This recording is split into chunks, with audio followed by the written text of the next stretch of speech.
Il y a des gens qui ne peuvent pas l'imaginer, pourtant cela existe bien au Sénégal. Des femmes sénégalaises utilisent des produits pour rétrécir leur vagin. Les raisons sont simples, satisfaire le partenaire ou retrouver la virginité.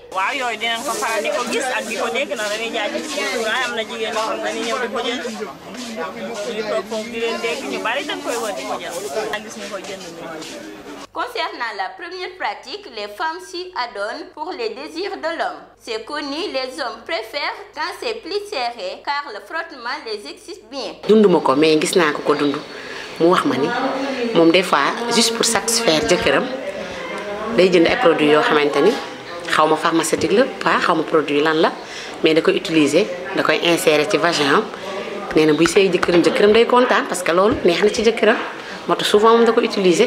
Difficile de l'admettre, mais c'est une réalité au Sénégal. Les femmes refusent d'être indexées même si elles ont déjà eu recours à ces pratiques. Néanmoins, elles connaissent toujours quelqu'un qui l'a fait. damay jaay mais njaay li may jaay chaque jour nit laaj ma ko man man doo man xaw ma loolu man lu ma dul utiliser di ko def du ma ko jaay man du ma jaay produit yooyu gis naa ko nag ñu koy jaay proposé nañ ma ko mais man nanguwuma.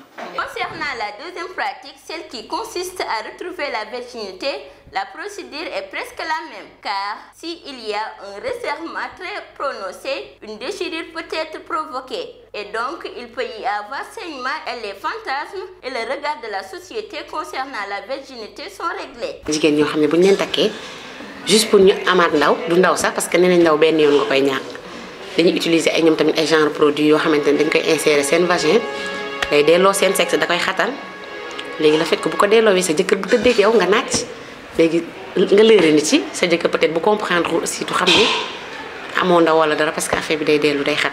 Les femmes que nous avons croisées semblent bien connaître le phénomène, mais elles refusent de parler, sauf en l'absence de caméra, et là, elles sont plus loquaces. D'autres femmes utilisent des produits naturels comme astuce pour resserrer leurs muscles pelviens, notamment le gingembre moulu, introduit comme une ovule qui dessèche le vagin, ce qui crée une étroitesse dû à un manque de lubrification. dégg naa am na bu naturel parce que dégg naa souvent sëñ Samba Ndiaye mi expliqué mu ni boo jëlee jinjeer nga gratter ko après nga def ko comme genre ay boule suppositoire def ko ci frigo saa yooyu tëdd nga jël benn insérer ko sa vagin day rétrécir sa vagin te nee na moom am na ci ay résultats gis na jigéen ñu ko def te moo leen ko proposé woon. Le marché HLM de commerçants qui semblent s'y connaître nous donne certains détails.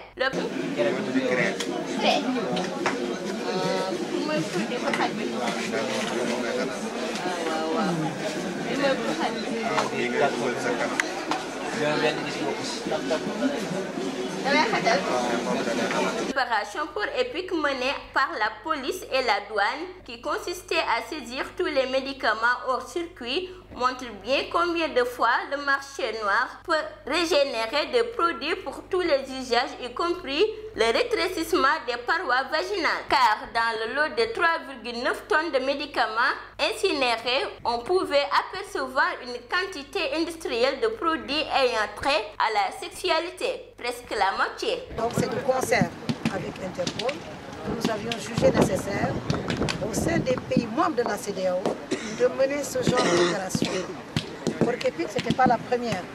Il y a déjà eu une autre opération qui lutte contre la vente illicite de médicaments et particulièrement de médicaments contrefaits. Des médicaments qui entrent dans le pays par des circuits non officiels, comme le colonel l'a si bien expliqué. Donc, c'est une analyse qui a permis de déterminer qu'il était important dans la sous-région de mener ce genre d'opération qui permet surtout de montrer aux populations quels sont les dangers qui sont liés à ce type de trafic illicite de médicaments. Le spécialiste l'a dit, les médicaments, il est fait pour soigner. Mais s'il n'est pas contrôlé, si son origine n'est pas connue, si les effets secondaires ne sont pas connus et maîtrisés, au lieu de soigner, ce médicament devient un danger pour les populations. Une pratique qui peut avoir de graves conséquences. Un des dangers est la destruction de la flore vaginale qui protège les femmes contre les infections, car ces produits détruisent ces micro-organismes qui constituent la principale arme naturelle de défense du corps contre les infections urogénitales. Vrai fléau auquel les gouvernements doivent s'attaquer efficacement.